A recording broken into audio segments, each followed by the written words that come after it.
अब मैं mechanism of reaction शुरू कर रहा हूँ बेटा, क्योंकि यहाँ तक हम लोगों ने जो कंप्लीट किया है उसके आगे मैकेनिज्म ऑफ रिएक्शन है, और mechanism of reaction he main हिस्सा है। कैसे? जब हम बेटा बात करेंगे मैकेनिज्म ऑफ रिएक्शन की, इसको पहले समझ लो अच्छे से कि हम किस सीक्वेंस में चलेंगे। Mechanism of reaction,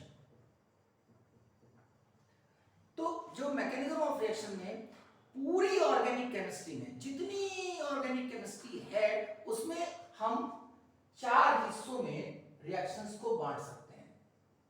all the organic reactions, किन रिएक्शंस की मैकेनिज्म पढ़ेंगे देख लीजिए।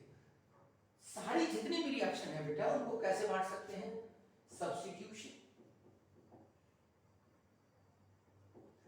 सब्स्टिट्यूशन रिएक्शंस है बेटा, फिर उसके बाद एडिशन रिएक्शन, उसके बाद एलिमिनेशन रिएक्शन, और उसके बाद रीअरेंजमेंट।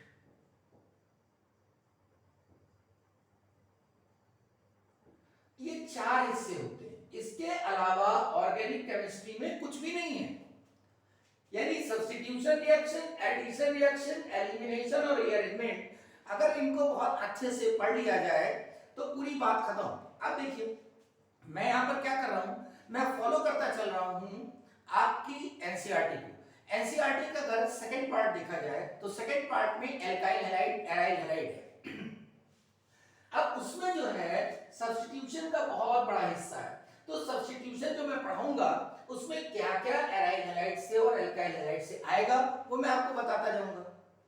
ऐसे ही एक एक हिस्से में डिस्कस करते चले जाएंगे। तो आज हम लोग ले रहे हैं सब्स्टिट्यूशन रिएक्शन, ठीक है। अब सब्स्टिट्यूशन रिएक्शन क्या होती है उसके बारे में बात करते हैं, और वो कितने तरीके की होती है। सबसे पहली बात, सब्स्टिट्यूशन रिएक्शन क्या होती है? सब्स्टिट्यूशन रिएक्शन,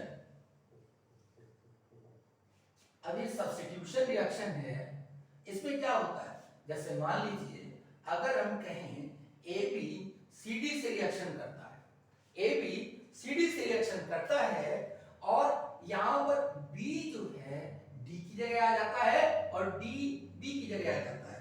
यानी इसका मतलब प्रोडक्ट क्या हो गया? प्रोडक्ट हो गया AD प्लस CB। अब यहां पर इससे आपको पता चल रहा है सिंपल क्या हो रहा है?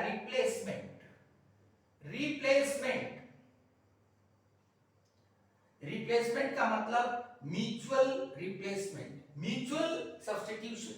यानी डी ने क्या किया? बी को हटा दिया, बी डी की जगह आ गया, डी डी बी की जगह आ गया, बी डी की जगह आ गया, तो रिप्लेसमेंट हो गया।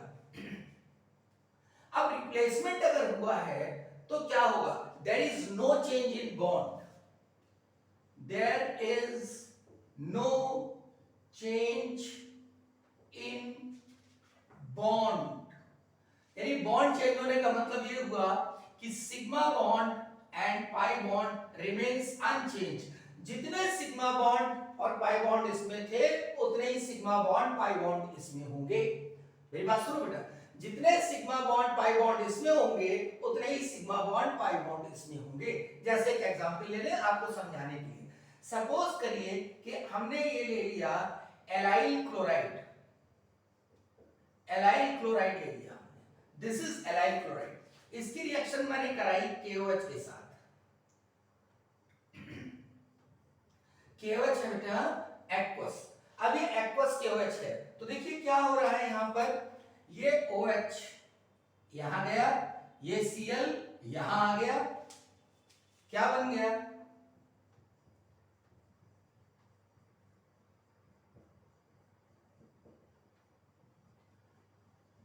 एलाइल अल्कोहल बन गया, दिस इज एलाइल अल्कोहल और KCl निकल गया।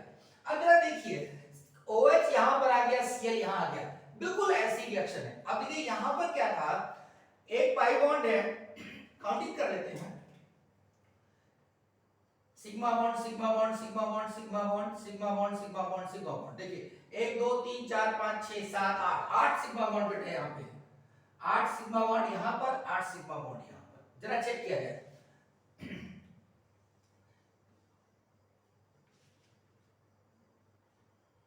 Sigma sigma sigma sigma sigma sigma sigma sigma, यानी ये ग्रुप तो आया है, ये ग्रुप यहाँ पर उठ के आ गया है और ये ग्रुप यहाँ से यहाँ चला गया है।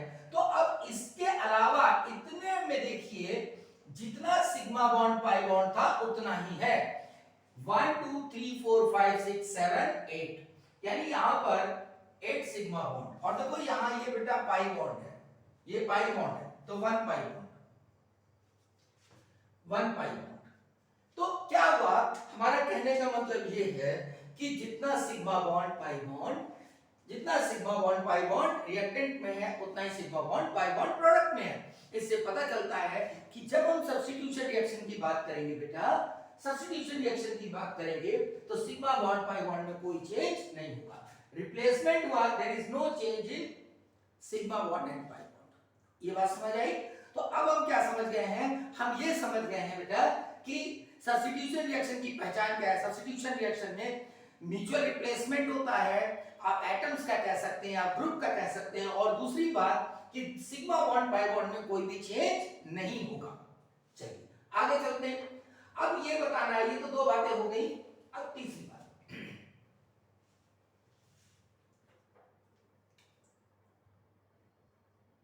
अब तीसरी बात ये है कि ये किस बात पर डिपेंड करती हैं और कितनी तरीके की होती हैं। तो देखिए ये 3 तरीके की हैं, nucleophilic, nucleophilic substitution reaction, substitution reaction SR से। न्यूक्लियोफिलिक सब्स्टिट्यूशन हो गया बेटा इलेक्ट्रोफिलिक सब्स्टिट्यूशन रिएक्शन, आपका फ्री रेडिकल सब्स्टिट्यूशन।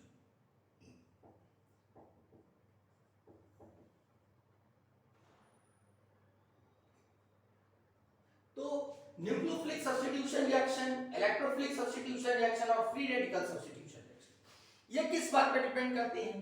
अगर अटैकिंग रीजन न्यूक्लियोफाइल है, यहां पर लिख देता हूं, अगर अटैकिंग रीजन बेटा न्यूक्लियोफाइल है, न्यूक्लियोफाइल,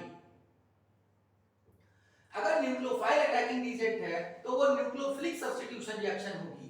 अगर इलेक्ट्रोफाइल है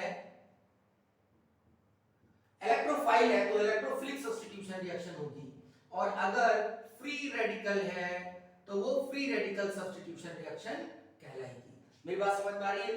यानी इसका मतलब ये हुआ सब्स्टिट्यूशन रिएक्शन को हम 3 हिस्सों में डिवाइड कर सकते हैं, nucleophilic substitution reaction, electrophilic substitution reaction और free radical substitution reaction. Nucleophilic substitution वो होगी जिसमें कि अटैकिंग रीजन यानी जो अटैक करने जा रहा है वो न्यूक्लियोफाइल है। इलेक्ट्रोफिलिक सब्स्टिट्यूशन रिएक्शन वो होगी जिसमें अटैकिंग रीजन इलेक्ट्रोफाइल है, यानी इलेक्ट्रोफाइल अटैक करेगा। फ्री रेडिकल सब्स्टिट्यूशन रिएक्शन वो है जिसमें फ्री रेडिकल अटैकिंग रीजन की तरह काम करेगा। तो मैंने आपको बताया 3 तरीके की सब्स्टिट्यूशन रिएक्शन है, और अब मैं बात करने जा रहा हूं न्यूक्लियोफिलिक सब्स्टिट्यूशन रिएक्शन की। न्यूक्लियोफाइल क्या होता है, इलेक्ट्रोफाइल क्या होता है, फ्री रेडिकल क्या होता है, ये अटैकिंग रीजन में मैंने बताया है। अटैकिंग रीजन में बताया कि अटैकिंग रीजन कितने तरीके के होते हैं, कैसे कैसे होते हैं, ये आपके सामने है। चलिए तो अब बात हम लोग करने जा रहे हैं न्यूक्लियोफिलिक सब्स्टिट्यूशन रिएक्शन की। बहुत इंपॉर्टेंट है एक एक चीज। न्यूक्लियोफिलिक सब्स्टिट्यूशन रिएक्शन 2 तरीके की होती है मेनली, बाकी उसको हम कई तरीके से डिवाइड कर सकते हैं। तो न्यूक्लियोफिलिक सब्स्टिट्यूशन रिएक्शन बहुत इंपॉर्टेंट।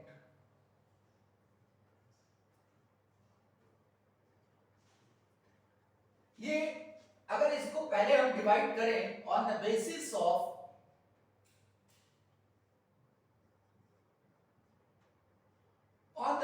दो तरीके से डिवाइड कर सकते हैं।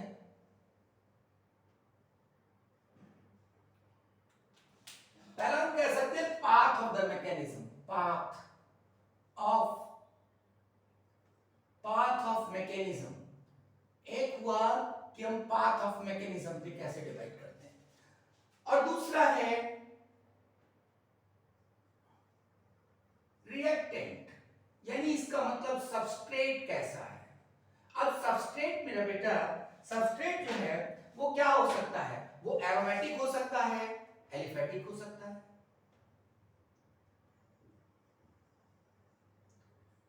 एरोमेटिक हो सकता है,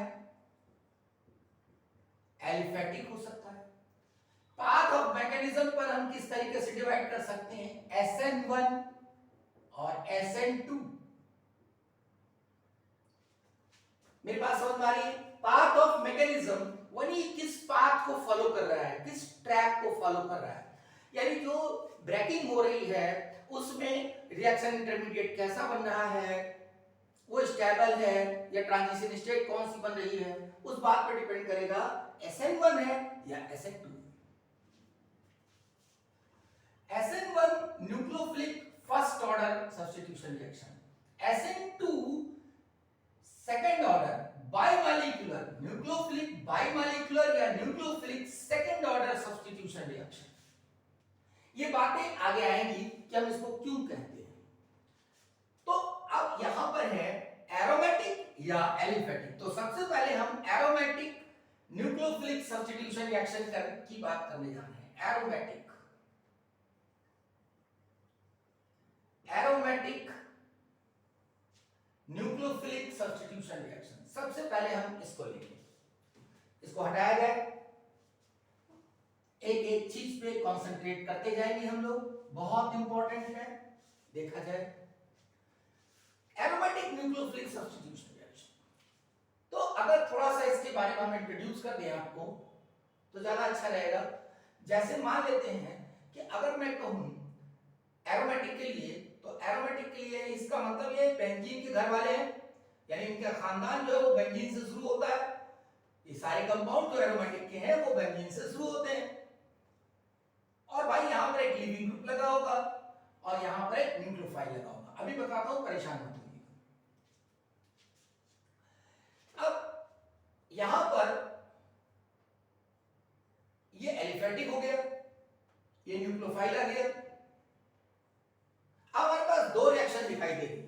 ये एरोमेटिक कंपाउंड है, सबस्ट्रेट इसका एरोमेटिक है, तो इसको हम कहेंगे aryl substitution reaction, aryl nucleophilic substitution reaction.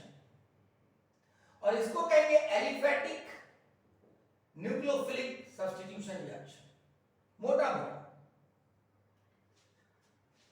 ये लिखा हुआ है लीविंग ग्रुप, ये एरोमेटिक बेंजीन रिंग, ये लीविंग ग्रुप, ये एलिफेटिक आर, ये न्यूक्लियोफाइल, ये न्यूक्लियोफाइल, न्यूक्लियोफाइल। एल जो है वो लीविंग ग्रुप, जिसको जाना है वो जाएगा, आप उसको रोक नहीं पाएंगे।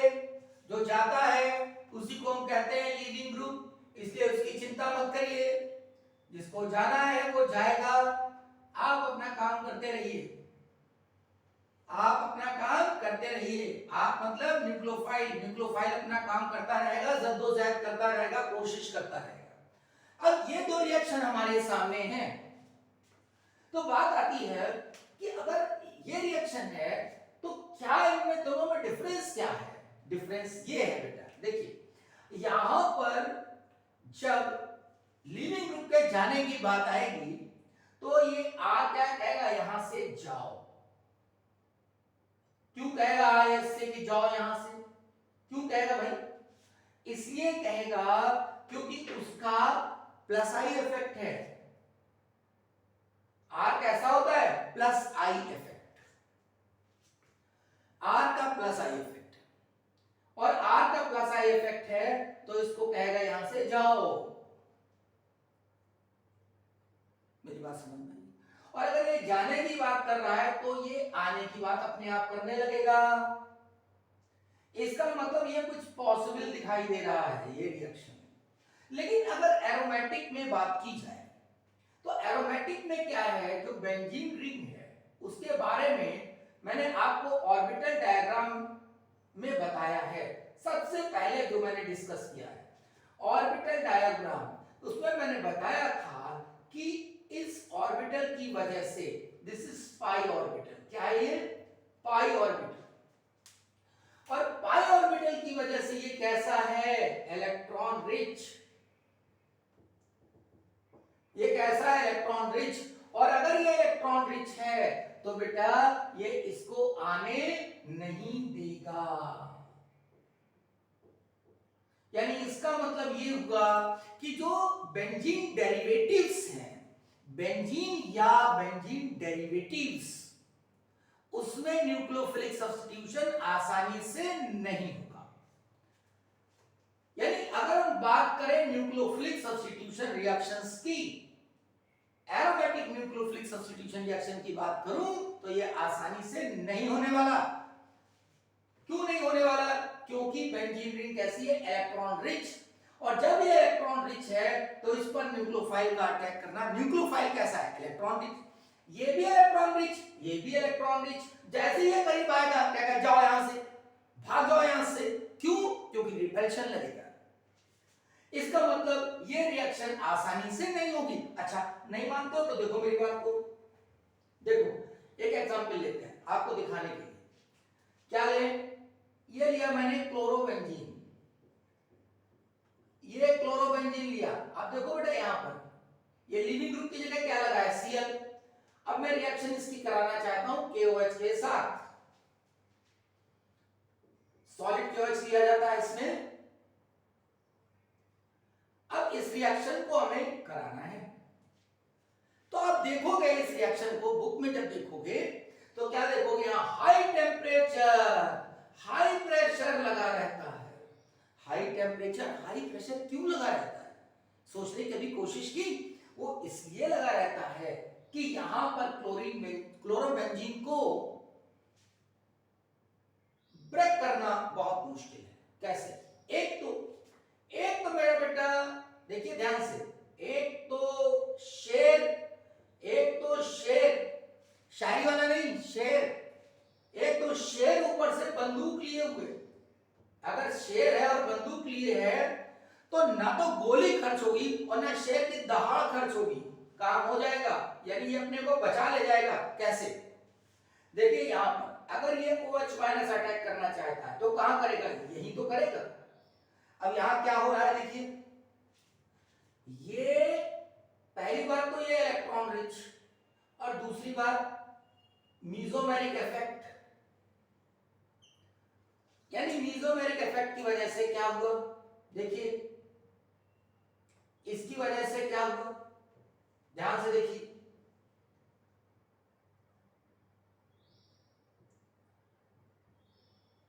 यहां पर आ गया डबल बॉन्ड। यानी इस CCl बॉन्ड पर कार्बन और Cl के बीच में जो बॉन्ड है उस पे डबल बॉन्ड आ गया। और जब डबल बॉन्ड आ जाता है तो बॉन्ड मजबूत हो जाता है।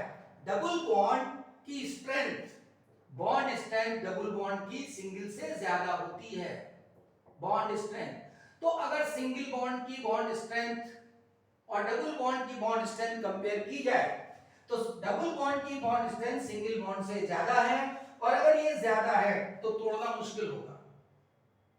इसका मतलब क्या हुआ बेटा, इसका मतलब ये हुआ कि अब हमें अगर रिएक्शन करानी है तो हमें क्या करना पड़ेगा, हाई टेम्परेचर हाई प्रेशर लगाएं। जब हाई टेम्परेचर हाई प्रेशर लगाएंगे तो क्या बनेगा,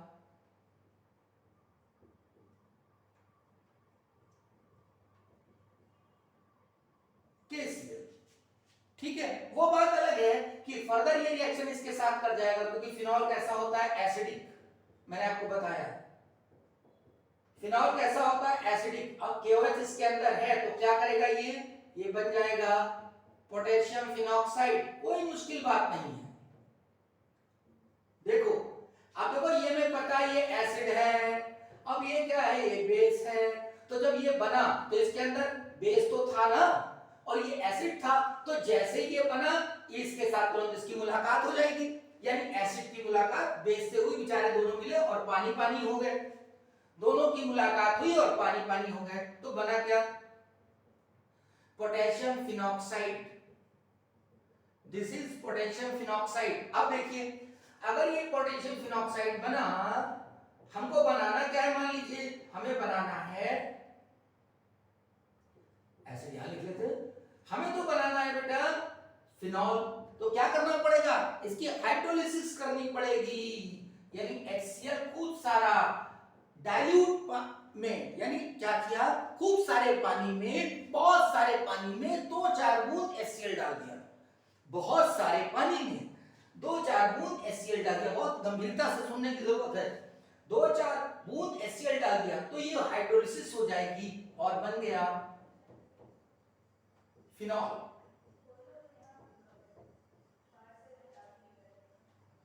KCl।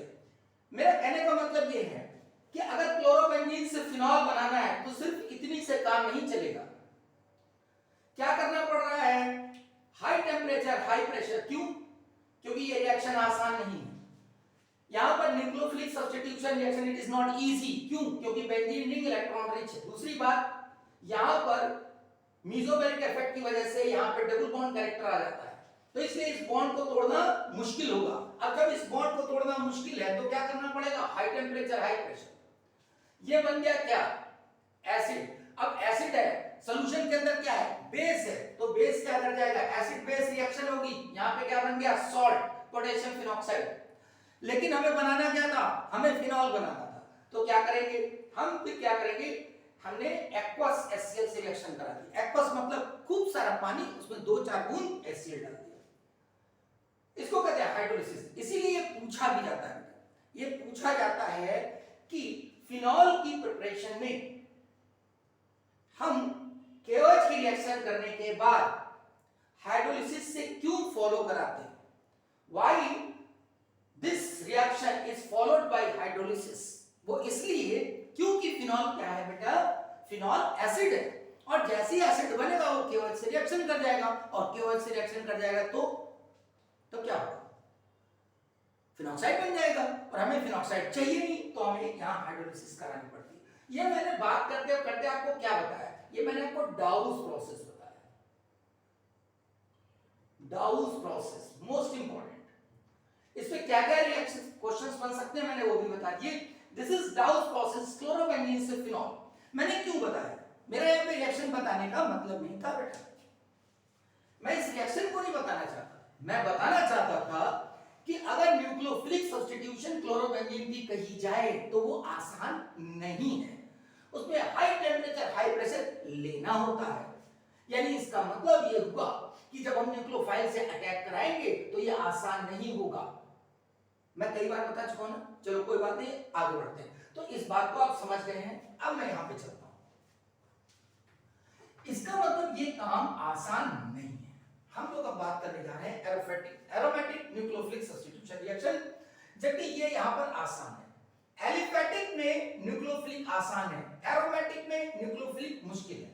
आगे चलते हैं।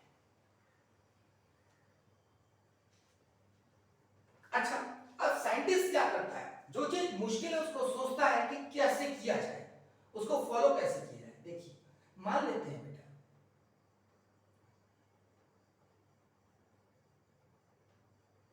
ये आपका हो गया एरोमेटिक का सबस्ट्रेट, यानी रिएक्टेंट। सबस्ट्रेट मतलब रिएक्टेंट। अब देखिए इसकी रिएक्शन हम करा रहे हैं न्यूक्लियोफाइल के साथ। अब इसकी मैकेनिज्म पे जरा ध्यान दिया जाए। मान लेते हैं बेटा मेरा बेटा मान ले कि ये अटैक करता है यहां पर, सपोज कर लीजिए करता है, हमने कॉपी पे मान के चल रहे हैं, कॉपी पे बोर्ड पे जिस पे कर रहे हैं कि भाई ये रिएक्शन कर रहा है, चलो रिएक्शन कर रहा है, तो अब जब ये यहां जाएगा तो एक काम तो होगा। हम अगर मान के चल रहे हैं कि अगर ऐसा हो, ये मुश्किल काम है, ये काम मुश्किल है, लेकिन अगर मान ली कि ऐसा होता है तो क्या होगा। देखिए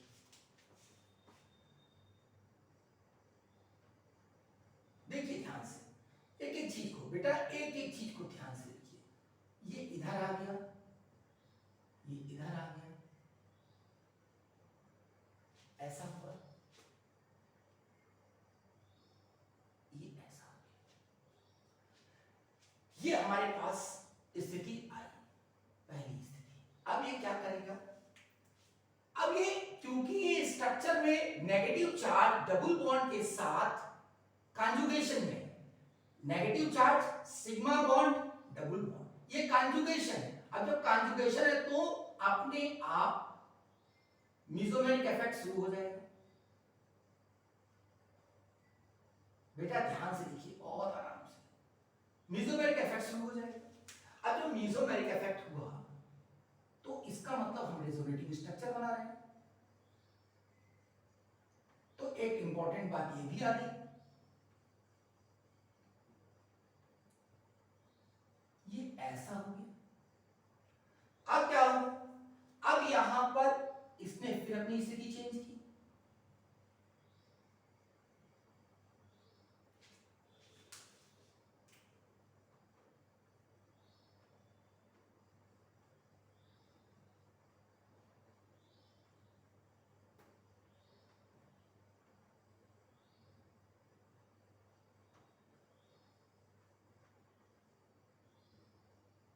देखिए ये और ये रेजोनेटिंग स्ट्रक्चर हो गया बेटा, बहुत इंपॉर्टेंट, मोस्ट इंपॉर्टेंट, बहुत इंपॉर्टेंट है।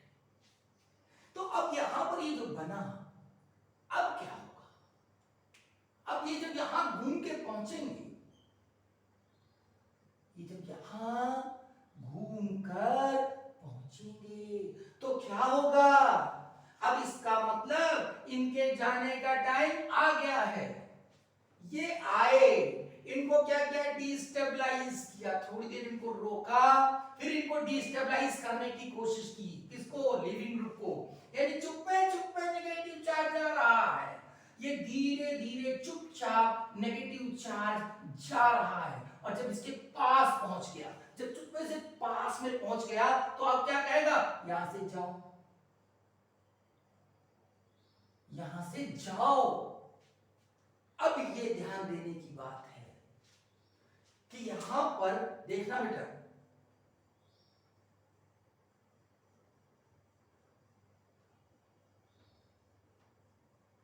क्या लिखा मैंने, न्यूक्लियोफिलिसिटी बताया भी है मैंने, फिर बता रहा हूं, CH3 माइनस, मोटी सी बात है, अभी लंबी बात बताऊंगा, अभी सुन लो। CH3 minus, NH2 minus, OH minus, F minus, Cl minus. अब देखिए यहां पर न्यूक्लियोफिलिसिटी का ऑर्डर ये है,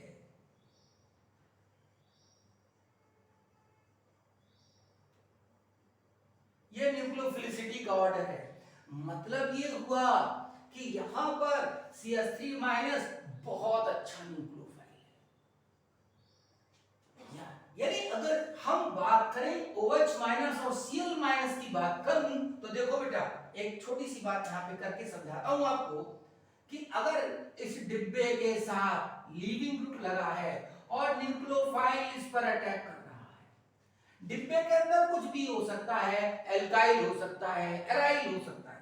अब मैं यहां पर लिखूं, अगर सुनना ध्यान से, मैं यहां पे लिखूं Cl माइनस और यहां पे लिखूं OH माइनस। अब मैं डिब्बे के साथ लगा दूं OH माइनस और यहां लिखूं Cl माइनस। अब देखिए इन दोनों में OH माइनस और Cl माइनस में न्यूक्लियोफिलिसिटी का ऑर्डर क्या है, ये न्यूक्लियोफिलिसिटी मतलब OH माइनस अच्छा न्यूक्लियोफाइल है, तेजी से अटैक करेगा। OH माइनस की न्यूक्लियोफिलिसिटी Cl माइनस से ज्यादा है, तो क्या होगा, ये इधर ट्राई करेगा, स्पेसिस को हटा दें। अब Cl और OH में किसकी लीविंग टेंडेंसी ज्यादा है, तो Cl माइनस OH माइनस में लीविंग टेंडेंसी का ऑर्डर ये है। Cl माइनस आसानी से निकल जाता है, क्यों, क्योंकि साइज बड़ा है, इसका साइज, बॉन्ड का साइज छोटा है, इसके बॉन्ड का साइज बड़ा है। बॉन्ड बड़ा तो बॉन्ड स्ट्रेंथ कम, बॉन्ड स्ट्रेंथ और बॉन्ड लेंथ में ये ऑर्डर होता है। तो बॉन्ड लेंथ बड़ी तो बॉन्ड स्ट्रेंथ कम, आसानी से टूट जाएगा।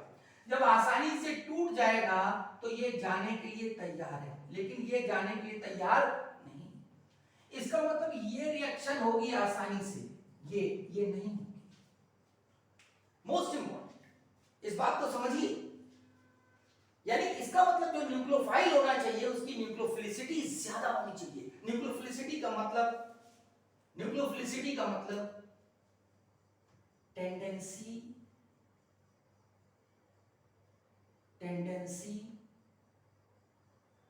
टू अटैक ऑन न्यूक्लियस यानी न्यूक्लियस पर अटैक करने की टेंडेंसी। न्यूक्लियोफिलिसिटी जितना ज्यादा उसकी चार्ज डेंसिटी ज्यादा होगी, इसकी चार्ज डेंसिटी जितनी ज्यादा उतना अच्छा ये न्यूक्लियोफाइल। चार्ज डेंसिटी का मतलब क्या है? Charge per unit area. अब देखिए यहां पर carbon, nitrogen, oxygen, fluorine size almost same है। इसका ज्यादातर हिस्सा किसने घेर रखा है? हाइड्रोजन ने। इसका मतलब नेगेटिव चार्ज के लिए जगह कम बची। तो अगर जगह कम है नेगेटिव चार्ज के रहने के लिए, तो यहां चार्ज डेंसिटी ज्यादा होगी। नेगेटिव चार्ज डेंसिटी ज्यादा होगी इसकी इससे कम है नेगेटिव चार्ज डेंसिटी, इसकी इससे कम है नेगेटिव चार्ज डेंसिटी, इसकी इससे कम है, इसकी बहुत कम, क्योंकि इसका साइज बहुत बड़ा हो गया। तो नेगेटिव चार्ज डेंसिटी बराबर होता है Q बाई A। अब यहां पर इसका सरफेस एरिया A बहुत बड़ा हो गया, A बड़ा हो गया, चार्ज सेम है, तो चार्ज डेंसिटी इसकी कम हो गई। A बड़ा, चार्ज डेंसिटी कम। अब चार्ज डेंसिटी कम हो गई नेगेटिव की, तो उसकी अटैक करने की टेंडेंसी कम हो गई। मेरी बात समझे? यानी this is the order of nucleophilicity. खैर, तो अब यहां तक हम लोग पहुंच गए, ये मैंने बताया। अब देखिए आगे चलते हैं, अब मैकेनिज्म पे फिर से लौट आते हैं, यहीं पे हम लोग आ जाए। हमने क्या किया? न्यूक्लियोफाइल का अटैक इस पे किया। जद्दोजहद बहुत है, बहुत परेशानी है इसको अटैक करने में, बहुत परेशानी, क्योंकि ये अटैक, ये चाहता है मेरे ऊपर अटैक ना हो, ये कोशिश कर रहा है, दोनों कोशिश कर रहे हैं। तो कोशिश करने के बाद ये काम चल रहा है, क्या बना?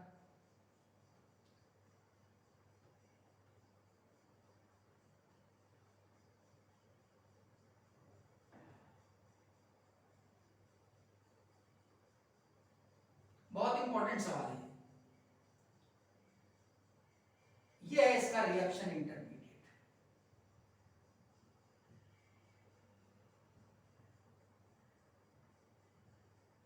This is reaction intermediate of this compound, ध्यान रखें।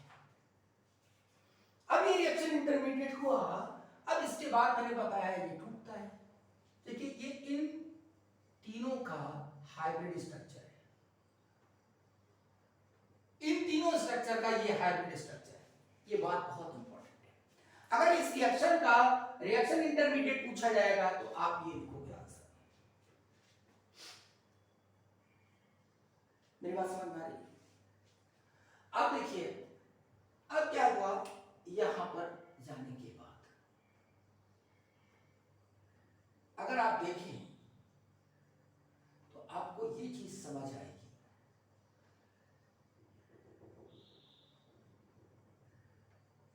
ये और ये,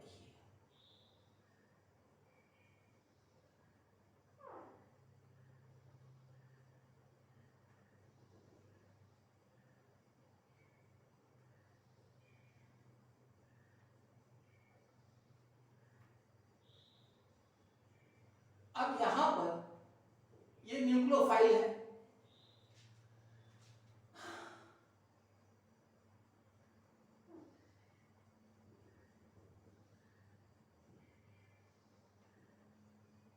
ये स्थिति है इसकी, ये ट्रांजिशन स्टेट,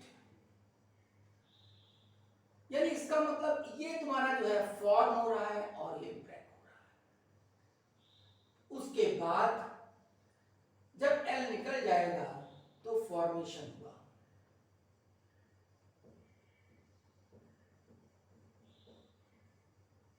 और लिविंग ग्रुप निकल गया। अगर सही से पढ़ना है बहुत अच्छे से, तो एक एक लाइन को अपनी कॉपी पर बार बार लिखिए बोल बोल के। और मैं कुछ भी अलग से नहीं पढ़ा रहा हूं, ये एनसीईआरटी में बाकायदा दिया हुआ है, इसलिए आपको इसको बहुत अच्छे से करना चाहिए। सवाल कहीं से भी घूम के आ सकता है, जैसे यही पूछा जा सकता है इस रिएक्शन का रिएक्शन इंटरमीडिएट क्या है, this is the reaction intermediate. अब देखिए इसका मतलब जो प्रोडक्ट बन रहा है वो प्रोडक्ट का बनना किस बात पे डिपेंड कर रहा है, प्रोडक्ट का बनना, पहली बात प्रोडक्ट का बनना किस बात पे डिपेंड कर रहा है। अब देखिए मैं इसी में एक एक एनालिसिस करता जाऊंगा। पहली एनालिसिस, प्रोडक्ट का बनना किस बात पे डिपेंड कर रहा है, अगर ट्रांजिशन स्टेट बनेगा, अगर ये ट्रांजिशन स्टेट बनेगा तभी प्रोडक्ट बनेगा, अगर ये ट्रांजिशन स्टेट बनेगा प्रोडक्ट तभी बनेगा। ट्रांजिशन स्टेट बनने के लिए क्या चाहिए, देखिए अगर ये दोनों को हम टकराते हैं, मान लीजिए इसका सपोज करिए 10 इसके ले लिए मॉलिक्यूल और 10 इसके ले लिए, ट्रांजिशन स्टेट हमारा 1 बना यानी 4 बना, मान लीजिए 4 मॉलिक्यूल्स। मेरी बात को सुनिएगा, हमने 10 मॉलिक्यूल इसके लिए 10 मॉलिक्यूल इसके लिए, दोनों का कोलिजन हुआ, कोलिजन के बाद 4 इसके ट्रांजिशन स्टेट के मॉलिक्यूल बने। जितना ट्रांजिशन स्टेट का बनेगा उसी हिसाब से तो प्रोडक्ट बनेगा। अगर मान लीजिए 4 ये बने तो 4 ये बनेंगे। अब अगर मान लेते हैं हम 20 ले लें, इसका 20 ले लें, तो जब 20 लेंगे तो कोलिजन्स बढ़ जाएंगे, यानी कोलिजन्स बढ़ जाएंगे बेटा, कोलिजन्स बढ़ेंगे तो यहां पर मान लेते हैं 8 बन गए, 10 से 4 बने थे on average basis transition state, 20 किए तो 8 बन गए। इसका मतलब क्या हुआ कि जितना ये बनता जाएगा उतना ही प्रोडक्ट, पहले 4 बने अब 8 मॉलिक्यूल बने प्रोडक्ट के। हमने क्या किया 100 ले लिए, सपोज करिए इसके 100 ले लिए, तो यहां पर कितना बन जाएगा 40 बनेगा, तो यहां भी 40 प्रोडक्ट। कहने का मतलब ये है, मतलब ये है कि जितना ये बनता जाएगा उतना ये बनेगा। इसका बनना किस बात पर डिपेंड करेगा कि हमने ये कितना ले रखा है।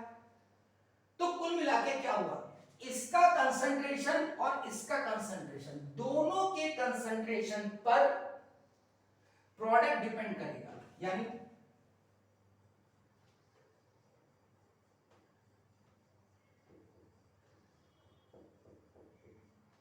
इसका कंसंट्रेशन, न्यूक्लियोफाइल का कंसंट्रेशन, दोनों के कंसंट्रेशन पर रेट ऑफ रिएक्शन डिपेंड करेगी। यानी rate of reaction is depend on the concentration of aryl halide या benzene derivative and nucleophile. Proportional sign हटा दीजिए, क्या लगा दीजिए, ये आ गई इक्वेशन ऑफ काइनेटिक्स, इसलिए ये लिखते हैं। और अगर ऐसा है तो ये रिएक्शन कैसी है, ArSN2 रिएक्शन। ये सेकंड ऑर्डर रिएक्शन है क्योंकि इसकी मैकेनिज्म दोनों के कंसंट्रेशन पर डिपेंड करती है, इसका भी कंसंट्रेशन और इसका भी कंसंट्रेशन, दोनों के कंसंट्रेशन पर रिएक्शन डिपेंड करती है। मेरा ख्याल ये बात समझ में आई, देख लीजिए ध्यान से, यानी it is aromatic second order nucleophilic substitution reaction. चलिए दूसरा पॉइंट, दूसरे पॉइंट की बात की जाए। अब हमारे पास जो ये दिखाई दे रहा है, देखिए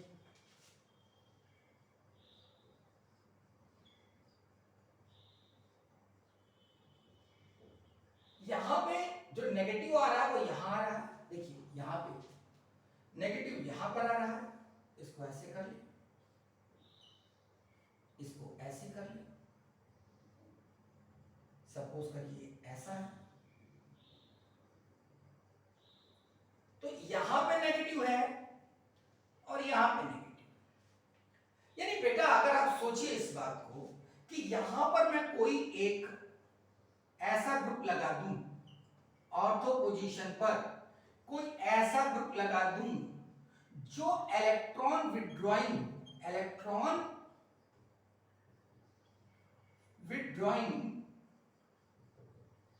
ग्रुप हो, इलेक्ट्रॉन विड्रॉइंग ग्रुप जो इलेक्ट्रॉन को खींचता हो।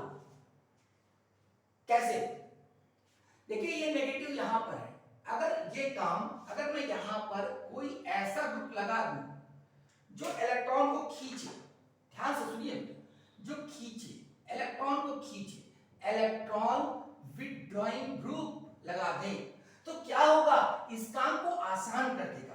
देखो इस काम को आसान कर देगा, ये काम आसान कर देगा, खींचेगा इसको, ये खींचेगा तो ये खींचेगा, तो जब खींचेगा तो इसका आना आसान हो जाएगा। यानी क्या होगा, इसका मतलब जो सेकंड पॉइंट है वो क्या होगा, ये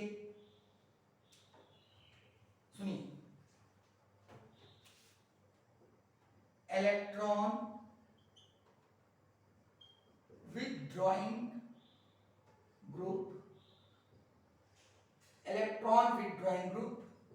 at ortho and para position इन किसमें खत्म हो रही है, खैर मैं बोल रहा हूं ortho and para position will increase the reactivity of reactant, यानी इलेक्ट्रॉन विथड्रॉइंग ग्रुप जो लगा है अगर वो ऑर्थो पोजीशन और पैरा पोजीशन पर लगा दिया जाए तो मेरा बेटा वो क्या करेगा, रिएक्टिविटी को बढ़ा देगा। यहां पे लगा दें, यहां पे लगा दें, यहां पे लगा दें, तो वो क्या करेगा, पुल करेगा इलेक्ट्रॉन को और यहां पर पॉजिटिव चार्ज को बढ़ाएगा। तो जब यहां पॉजिटिव चार्ज बढ़ेगा तो ये अटैक करेगा। मेरे ख्याल ये दोनों बातें समझ में आ रही है। चलिए इस पे कुछ प्रॉब्लम करते हैं, इसी बात पे कुछ प्रॉब्लम करते हैं बड़ी अच्छी सी। पहली प्रॉब्लम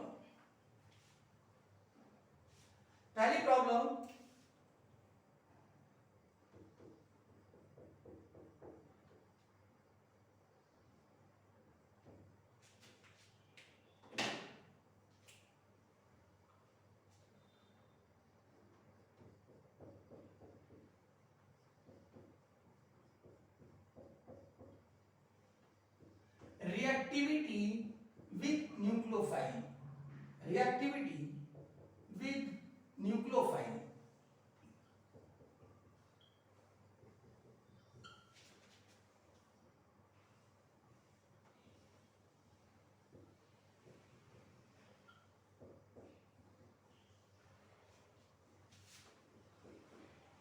लिख देते हैं इसको।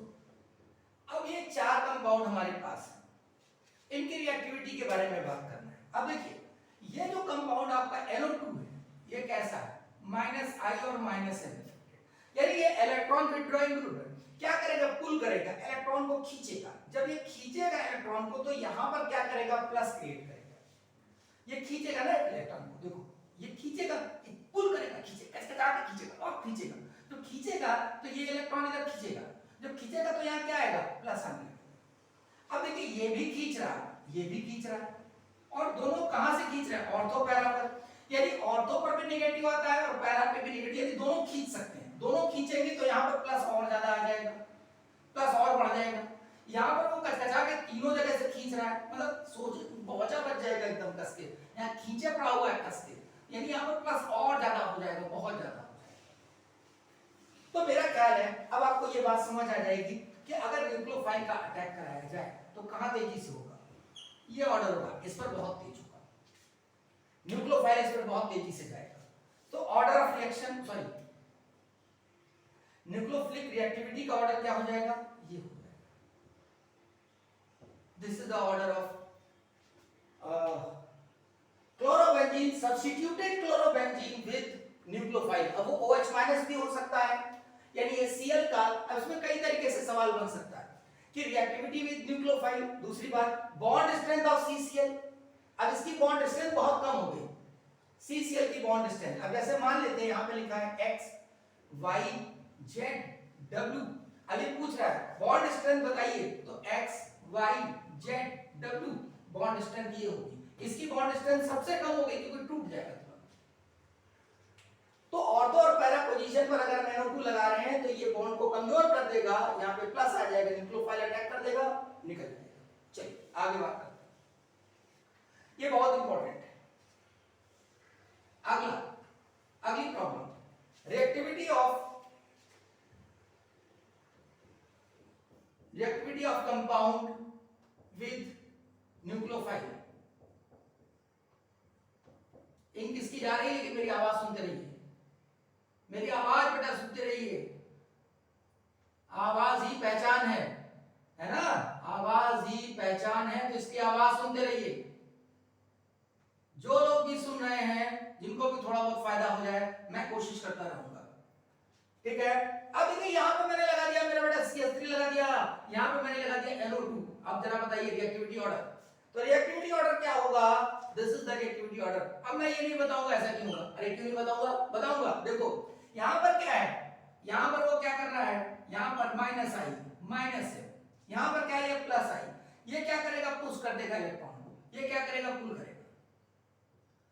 इसका मतलब ये यहां पर इस प्लस को कम कर देगा, यानी यहां पर ये नेगेटिव भेज रहा है, नेगेटिव भेज रहा है, तो नेगेटिव अगर भेजेगा तो ये यहां पर नहीं आ पाएगा, क्योंकि यहां से वो नेगेटिव को रिपेल कर रहा है, जो नेगेटिव चार्ज आएगा रिपेल कर देगा, तो वो नेगेटिव को यहां पहुंचाएगा, तो इसका आना मुश्किल करेगा। ये क्या खींच रहा, तो यहां प्लस को बढ़ाएगा, खींचेगा इसको खींचेगा, तो न्यूक्लियोफाइल का अटैक करना आसान होगा। तो इसलिए ये reactivity order, this is the reactivity order. मेरा ख्याल बात समझ में आ रही होगी। आगे देखिए अगली प्रॉब्लम।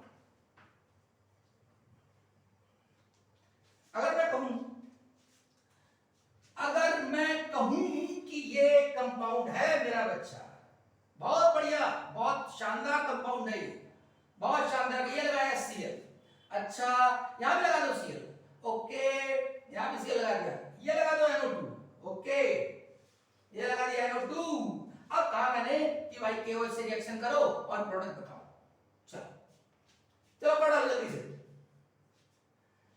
कर लो। एक और सवाल, एक सवाल और आज के लिए एक बहुत बेहतरीन सवाल। ये Cl और ये Cl रहा है ना, और मैं लगा दूं यहां पर, कहां पे लगा दूं, चलो एक बहुत बढ़िया जगह लगाते हैं, यहां पे लगा देते हैं, यहां पे लगाएंगे तो क्या होगा, ठीक है यहां पे लगा देते हैं, यहां पे लगा देते हैं, यहां पे लगा देते हैं, यहां पे लगा देते हैं, यहां पे लगा देते हैं। चलो भैया करो करो, दोनों सवालों को जल्दी से करके दिखाओ, आपका समय शुरू होता है अब, जल्दी से करिए, जल्दी करिए। चलिए क्या होगा, हो गया। चलिए देखिए यहां पर जब KOH से करना शुरू करेंगे तो मुझे पता है मैं यहां पे क्या देख रहा हूं, यहां पर मैं देख रहा हूं कि जब मैं NO2 लगाऊंगा तो यहां पे लगाऊंगा या यहां पे लगाऊंगा बेटा या यहां पे लगाऊंगा, और तब ये यहां से हट जाएगा लीविंग ग्रुप। यानी उल्टा सोचिए, इस बात को उल्टा सोचिए, यानी अगर यहां लगा तो ये हटेगा, इसका मतलब ये हुआ कि इस ग्रुप के ऑर्थो पोजीशन पे लगा है लीविंग ग्रुप, इस ग्रुप के पैरा पोजीशन पे लगा है। सुनिए मेरी बात, अगर लीविंग ग्रुप में यहां भी लगा दूं, दोनों जगह लगा दूं, तो ये जो है किसको कमजोर करेगा, अपनी ऑर्थो पोजीशन को कमजोर करेगा, यानी ये अपनी ऑर्थो पोजीशन पे जो बॉन्ड है उसको कमजोर करेगा, ये अपनी पैरा पोजीशन वाले को कमजोर करेगा। इसका मतलब ये हुआ electron withdrawing group will responsible to reduce the bond strength. मैं लिख देता हूं, electron withdrawing group will reduce the bond strength in between carbon and leaving group, carbon and leaving group, ये कार्बन और ये लीविंग ग्रुप, इस वाले bond की बात कर रहा हूं मैं बेटा, इस वाले बॉन्ड की, प्रेजेंट एट, ये बेटा है ये प्रेजेंट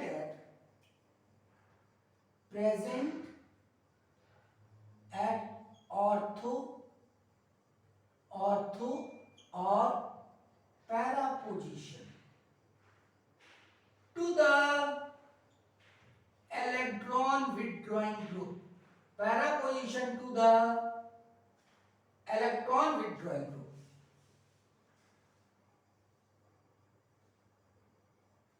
यानी ऑर्थो पोजीशन पर और पैरा पोजीशन पर, मतलब ये जो इलेक्ट्रॉन विथड्रॉइंग ग्रुप लगा हुआ है उसके ऑर्थो पोजीशन पर हो, या इलेक्ट्रॉन विथड्रॉइंग ग्रुप यहां लगा तो उसके पैरा पोजीशन पर, उसी को वीक करेगा। तो आप जरा देखो, ये NO2 लगा है, देखता हूं ये अगर रेड पेन चले तो देखो, ये इलेक्ट्रॉन विथड्रॉइंग चल रहा है, ये इलेक्ट्रॉन विड्रॉयल ग्रुप लगा है। अब इसके ये मेटा पोजीशन पर है और ये पैरा पोजीशन पर, यानी इसका मतलब ये वाला बॉन्ड टूट जाएगा। पैरा पोजीशन को वीक करेगा, मेटा को नहीं।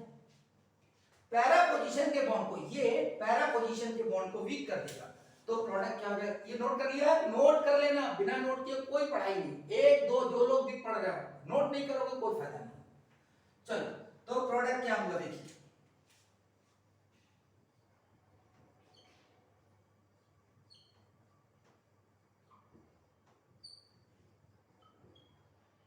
ये आया प्रोडक्ट, केसीएल निकल गया, यानी इस पोजीशन को हटाएगा, एसीएल को कुछ नहीं कर पाएगा, ये एज इट इज रहेगा इंटैक्ट।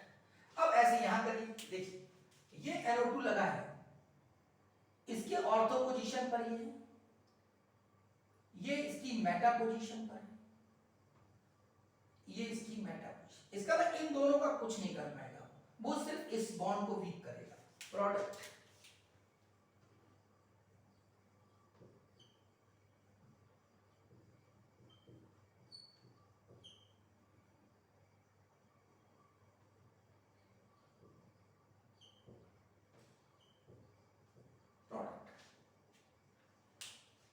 तो मैं आशा करता हूं कि रिएक्शन समझ में आई होगी।